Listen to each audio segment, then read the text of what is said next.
이른바 햄버거 회동을 주도하며 비상계엄을 사전 모의한 혐의를 받는 노상원 전 정보사령관이 검찰에 구속 송치됐습니다. 경찰 특별수사단은 비상계엄을 사전 모의한 이른바 햄버거 회동 참석자들을 모두 피의자로 입건했습니다. 취재기자 연결해서 자세한 이야기 들어보겠습니다. 임혜진 기자.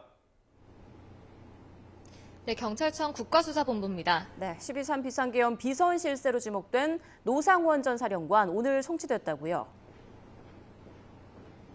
네, 지난 15일 긴급 체포된 노상원 전 정보사령관은 오늘 아침 내란 실행과 직권남용 혐의로 검찰에 구속 송치됐습니다. 모자와 마스크로 얼굴을 가린 채 유치장을 나선 노 전 사령관은 취재진 질문에 아무런 답 없이 호송 차량에 올랐습니다.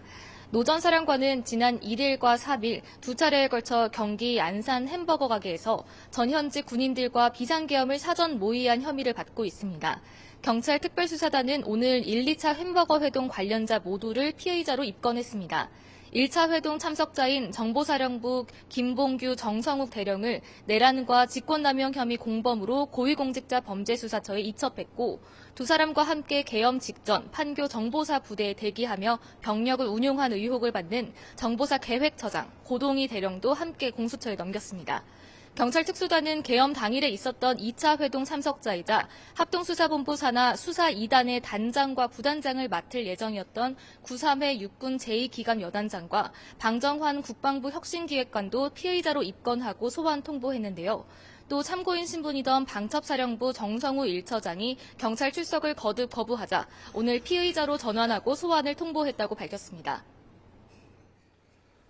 네, 노 전 사령관 수첩 내용이 공개되면서 파문이 이어지고 있는데 주요 내용 정리해 주시죠. 네, 경찰은 지난 15일 노 전 사령관이 운영한 경기 안산 점집을 압수수색해 계엄 관련 내용이 담긴 60여 쪽 분량의 자필 수첩을 확보했는데요. 경찰은 이 수첩에 국회 봉쇄라는 표현과 함께 정치인과 언론인, 종교인, 또 노동조합과 판사 등이 수거 대상으로 지칭됐고 일부는 실명도 적혀 있었다고 밝혔습니다.